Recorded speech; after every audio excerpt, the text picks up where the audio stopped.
प्रारब्ध के सभी दर्शकों को मेरा नमस्कार। मेरा नाम है संदीप आर के सिंह और आज का जो हमारा विषय है वो विश्व में एक ऐसा युद्ध चल रहा है, झगड़ा चल रहा है जिसकी जो सिर्फ बयानबाजियां हैं और वो कहाँ जाके उसकी परिणति होगी, देखने लायक बात होगी। वो है डोनाल्ड ट्रंप और एलन मस्क का आपस में जो उनके अपने प्लेटफॉर्म एक्स पर वर्बल स्पैट चल रहा है।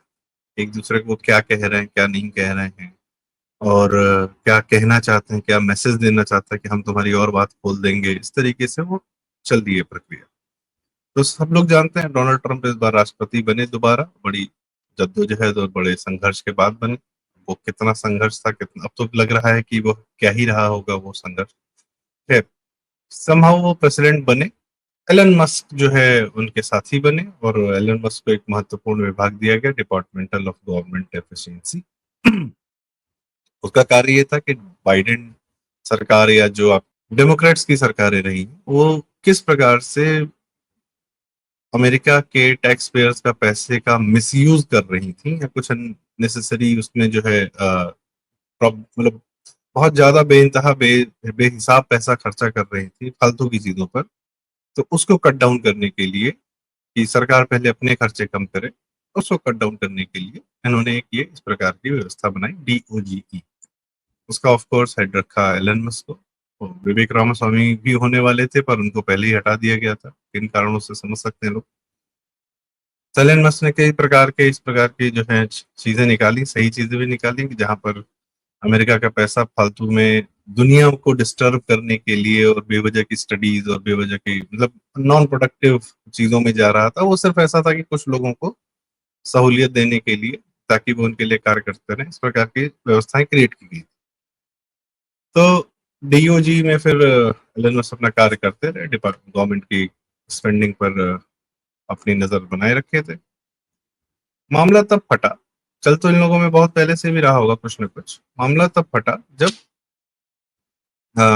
डोनाल्ड ट्रंप एक नया बिल लाए जिसमें सरकार फिर से बहुत ज्यादा पैसे खर्चे करने जा रही थी। जो आदमी यह कह के आया था कि मैं पैसे बचाऊंगा सरकार के, और वो कुछ ज्यादा ही सरकार के पैसे खर्चे करने जा रहा हो, द ब्यूटीफुल बिल के नाम से उन्होंने प्रस्तुत किया। तो कुछ कुछ हमें केजरीवाल जैसे साउंड करता है कि भाई क्या बोल के आए थे, क्या करने जा रहे हैं। सुरक्षा नहीं लूंगा लेकिन सब, बंगला नहीं लूंगा तो ऐसा बंगला बनाया कि सारी दुनिया देख रही है आज की डेट में। तो इस प्रकार से वो ट्रंप अपने बातों से हट रहे थे। वो इस्लामिक टेररिज्म की बात कर रहे थे चुनाव से पहले, वो जाके जो सीरिया के जो अलकायदा का टेररिस्ट है उसको ब्यूटीफुल मैन बोल रहे हैं, उसको स्थापित कर रहे हैं सीरिया में, जो अलकायदा का ही एक FBI का घोषित अपराधी था। $1 मिलियन उस पर इनाम था। खैर, वन नहीं, शायद $10 मिलियन, हाँ, $10 मिलियन, जो कि करीब करीब 80 करोड़ रुपए होते हैं। उसका इनाम रखी थी जो इस अमेरिकन सरकार, उसी को ये मिलाते हैं, क्या कहते हैं, ट्रम्प। उसको बकायदा बहुत अच्छा बोल कर आते हैं, उसको स्थापित करके आते हैं सीरिया में। दूसरा, पाकिस्तान को पता नहीं क्या क्या बोला था ट्रंप ने, उसी पाकिस्तान में जाके क्रिप्टो करेंसी की डील कर रहे हैं, वो भी ऑपरेशन सिंदूर के बाद। भारत को बहुत अपना अच्छा दोस्त बना था, लेकिन जहां भारत बार बार ये कह रहा है कि भाई साहब कोई मध्यस्थता किसी ने नहीं की है, न किसी की आवश्यकता है, वहां खुद बीच में घुस के आप लोगों ने देखा ही क्या किया, और राहुल गांधी उसी की भाषा बोल। तो एक बहुत बड़ा शिफ्ट जो है ट्रंप ने चुनाव से पहले और चुनाव के बाद की अपनी हरकतों में दिखाया है। उसके बाद क्या हुआ, जब ये बिल आया तो मस्क ने, इसको जो है एलन मस्क ने बोला कि भैया साहब ये जो बिल है ये अमेरिका के फेवर में बिल्कुल नहीं है। और ट्रंप ने कहा कि भाई ये तो तुम्हारी जानकारी में था ये बिल पहले से। तो उसमें फिर ट्रंप ने उन पे आरोप लगाया कि हमने जो है इलेक्ट्रिक EV व्हीकल पे सब्सिडी नहीं दे रहे हैं, इसलिए तुम्हारी नाराजगी है। एलन मस्क ने कहा मुझे इसकी जरूरत नहीं, मैंने खुद मना किया था। खैर, अब इसमें सही कौन है गलत कौन है ये छोड़ दीजिए। मस्क के साथ एक चीज और हुई कि जो डेमोक्रेट्स थे, जो ट्रंप के आने से नाराज थे, उन्होंने कैंपेन चलाया था जहाँ पे टेस्ला की कारों पर आक्रमण हो रहे थे, टेस्ला कार के ओनर्स पर भी आक्रमण हो रहे थे। तो कई सारी टेस्ला कार जलाई गई। तो ये भी एक बात हो सकती है, मतलब मैं सिर्फ घटनाओं की बात कर रहा हूँ, क्या हो सकता है क्या नहीं। फिर मस्क ने ट्रंप को बोला कि भाई मेरे बिना तो तुम चुनाव जीत भी नहीं पाते। अब ये थोड़ी सच्चाई है इसमें, क्योंकि ट्रंप को हर सोशल मीडिया से निष्कासित कर दिया गया था। जब एलन मस्क आते हैं, ट्विटर खरीदते हैं, उसको एक्स प्लेटफॉर्म बनाते हैं, वहां पे फिर ट्रम्प को वापस रिस्टोर करते हैं और ट्रम्प अपनी बातें कहना जब शुरू करते हैं तो वो एक उनको बड़ा प्लेटफॉर्म मिला अपनी बात कहने का। बाकी पॉडकास्ट वॉडकास्ट तो नहीं कही वो सारी चीजें। अमेरिका में मुख्य रूप से जो है जनता तक जाने की प्रक्रिया में मीडिया का बहुत महत्वपूर्ण रोल होता है, इसलिए मीडिया कंट्रोल भी करती है काफी कुछ। खैर, रही सही कसर मस्क ने खोल दी ट्रम्प के बारे में कि एप्स्टीन फाइल में इनका नाम है। अब एप्स्टीन फाइल क्या है कि एक एप्स्टीन आइलैंड करके जगह है जहां पर ये व्यभिचार करने के लिए बहुत सारे अमेरिका के सेलिब्रिटीज और हॉलीवुड के और पता नहीं कौन कौन व्यभिचार भी वो बच्चों के साथ। तो ऐसी चर्चाएं रही, कुछ कुछ कुछ खबरें आती रही। ट्रम्प भी आए, बोले कि इसको रिलीज करूंगा, जो लोग हैं इसमें, उसमें मतलब एप्स्टीन फाइल में जिसका नाम है उसमें क्लिंटन तक के लोगों का नाम है, मतलब बड़े बड़े लोगों का नाम है कि वो व्यभिचार करने वहां जाते थे। तो मस्त ने कहा इसमें तो तुम्हारा भी नाम है। ये भी एक हड़कंप वाली बात है कि भाई ट्रम्प वहां क्या करने जा रहे थे। ठीक है, वहां हर प्रकार का शोषण एप्स्टीन आइलैंड पर हुआ है, यह तो तय है। और बाकी कौन कौन गया है वो एक अलग कहानी है। और ट्रम्प ने भी कहा था कि सारे ही धीरे धीरे हम सारे धीरे धीरे हम जो है सबके नाम रिलीज करेंगे। तो भाई धीरे धीरे क्यों करोगे, अगर गलत है तो सबके कर लो। खैर, नहीं हो रहा था, एक अलग कहानी है। तो ट्रम्प ने फिर लिख दिया, और ट्विटर पे ये चल रहा है, एक दूसरे को रिप्लाई कर रहे हैं ये लोग, बड़ा इंटरेस्टिंग। तो ट्रम्प ने कह दिया कि भाई अमेरिकन सरकार जो है सारे ठेके बंद करेगी मस्क के। तो मस्क ने कहा कर लो। मस्क ने कहा तुम तो खाली 4 साल के लिए आए हो, मैं तो यहाँ हूँ अभी 40 साल जिंदा रहूंगा। तो इस प्रकार की बातें जो है, फिर टेस्ला का स्टॉक गिर गया और इस तरीके से खुलेआम ये चल रहा है। ठीक है, ये जानकारी लेवल पे हो गया। अब इसमें क्या है, ट्रम्प ने क्या नुकसान किया है, मस्क ने क्या नुकसान किया, मस्क की क्या इच्छा है। जैसे आपने देखा होगा एक हमारे यहाँ प्रशांत किशोर जी, तो वो चूंकि पॉलिटिक्स में आए पॉलिटिकल मैनेजमेंट के माध्यम से, पर वह स- उन गलियारों में तो हैं, पर वो गलियारों के जो सत्ता का स्वाद है वह भी चखना चाहते हैं। तो उनको लगा कि ये सही रास्ता है, मैंने अपनी धाक जमा ली, पहचान बना ली, अब मुझे सत्ता में हिस्सेदारी होनी चाहिए हमारी। तो सत्ता का एक चरित्र, मेरे एक बड़े अच्छे जानने वाले उन्होंने बड़ी सही बात कही कि सत्ता का एक चरित्र है, उसको आपको शेयर करना पड़ता है। ठीक है, जकड़ के बहुत दिनों तक नहीं रख सकते। ये हर जगह हुआ कि जहां जिसने जितना सेंट्रलाइज करने की कोशिश की वो बाद में नीचे जो है दिक्कतें होती गई। खैर, तो जनतंत्र में सत्ता का एक चरित्र है कि आपको लोगों के साथ, जनता के साथ, उनकी आकांक्षाओं के साथ उसको शेयर करना पड़ेगा। खैर, तो प्रशांत किशोर जी को ये माध्यम लगा कि मैं साइड से निकल के सत्ता में पहुंच जाऊंगा। कई मीडिया कर्मियों को दिल्ली में हमेशा ये सदैव लगता रहा कि हम सत्ता के गलियारों में हैं, हमको राज्यसभा मिल जानी चाहिए, मिल और पद्म विभूषण मिल जाना चाहिए, या एक सत्ता के एक्सेस के साथ हम उसका स्वाद चखें और पॉलिसी में हमारी बात सुनी जानी चाहिए। और कहाँ इंफ्रास्ट्रक्चर हो वो हमें हमें मतलब हम जिन बिजनेसमैन को लेकर आए उनके साथ सरकारों को डील करनी चाहिए, उसको वो लोग लाइजनिंग वाइजनिंग कहते हैं। ठीक है, तो इस प्रकार के मीडिया कर्मी भी यह कार्य करने का प्रयास करते हैं, सत्ता में एक्सेस। फिर कई लोग आते हैं, मतलब, पर सत्ता एक्चुअली वो होती है जो जनता को समझा कर, जनता के बीच रहकर, राजनीति एक ऐसा काम नहीं कि आपने 2 दिन किया फिर आप 3 दिन छुट्टी मनाने चले गए फिर आप आए। आपको जनता के बीच में लगा रहना पड़ता है। जनप्रतिनिधि होते हैं, विधायक होते हैं, मंत्री होते हैं, नेता होते हैं, उनके यहाँ आप जाकर देखिए, उनको लगातार लोगों से मिलते रहना पड़ता है। किसी के शादी में, किसी के ब्याह में, कहीं पे किसी की दुखद परिस्थितियों में साथ में खड़ा रहना पड़ता है। उतना पोटेंशियल, उतनी एनर्जी आपके अंदर होनी चाहिए, लगातार लगातार कंटिन्यूअसली पब्लिक की आई में रहने की। हर जगह मीडिया के माध्यम से नहीं रह सकते हैं, आपको व्यक्तिगत रूप से भी रहना पड़ता है। तो वहां पे जनता के साथ आपकी ये तारतम्य होता है।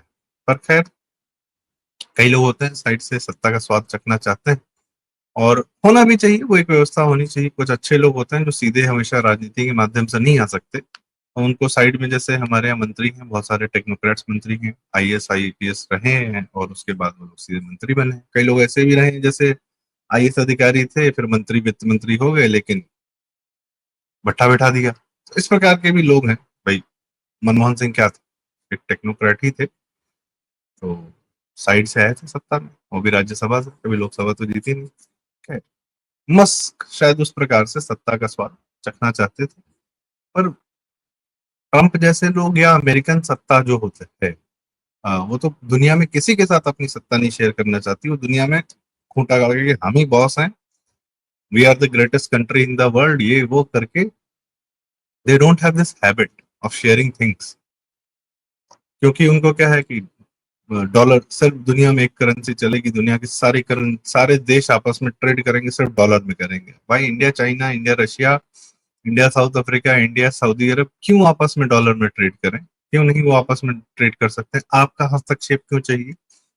एक ये प्रकार का चरित्र भी जो है, न सिर्फ ट्रंप में, ट्रंप तो बदनाम हो जाएगा, ट्रंप तो मुखौटा है, पर जो वहां का चरित्र है अमेरिका का, इस प्रकार का है। मैं इन दोनों की बात इसलिए भी करना चाह रहा था क्योंकि अमेरिका के चरित्र पर भी बात करना चाह रहा था कि वह दादागिरी, गुंडागर्दी, और ये उनके क्रिश्चियन रूट से आता है कि हमारे जैसे हो जाओ, नहीं हम तुमको मार डालेंगे। कन्वर्जन क्या है? जो ये लोग क्रिश्चियनिटी में कन्वर्ट कराते हैं, ये क्या है?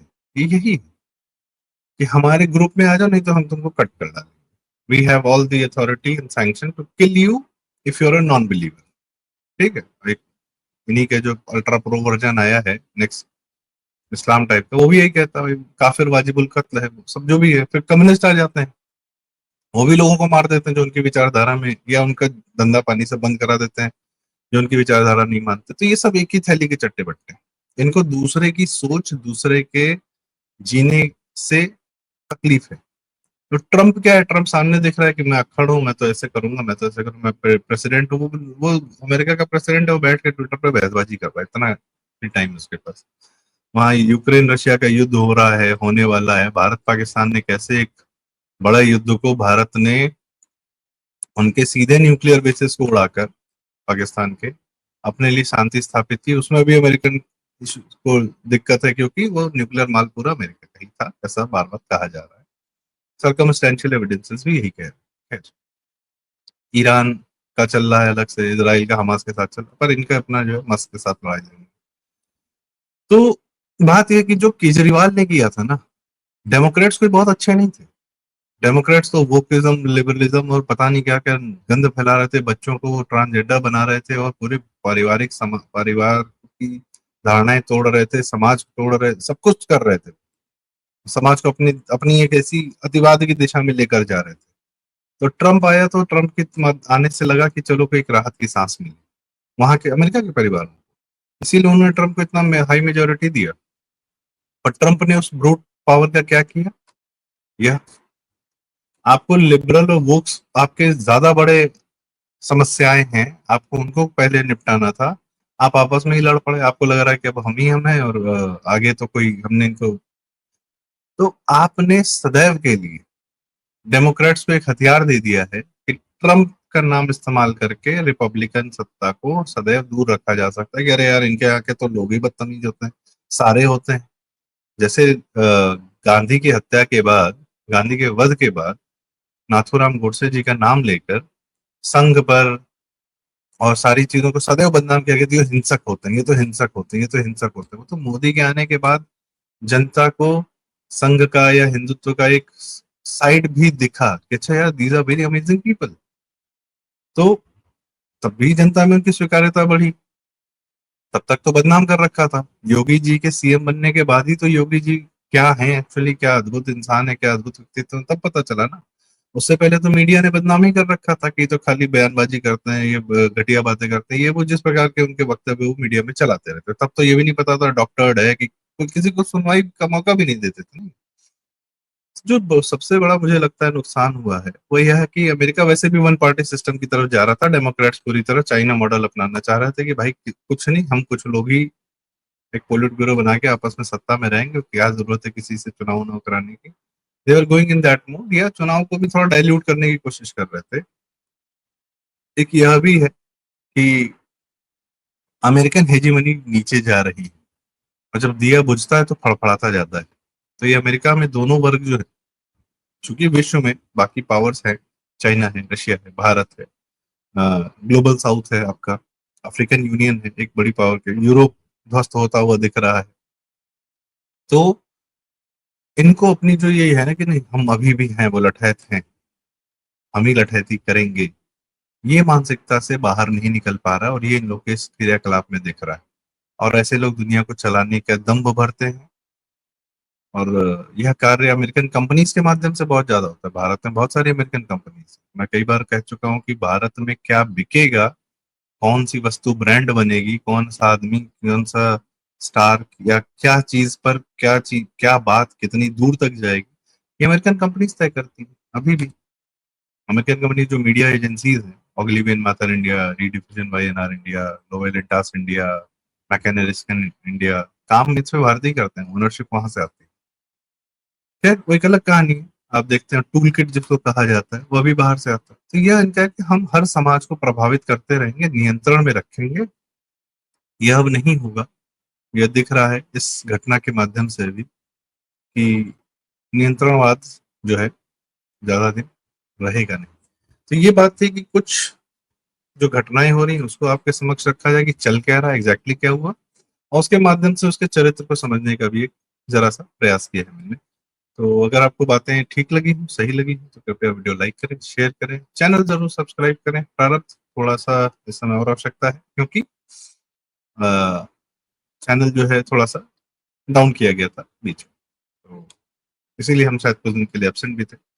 पर कैसे हैं, अपना कार्य करते रहेंगे। बहुत बहुत धन्यवाद। नमस्कार। जय श्री राम।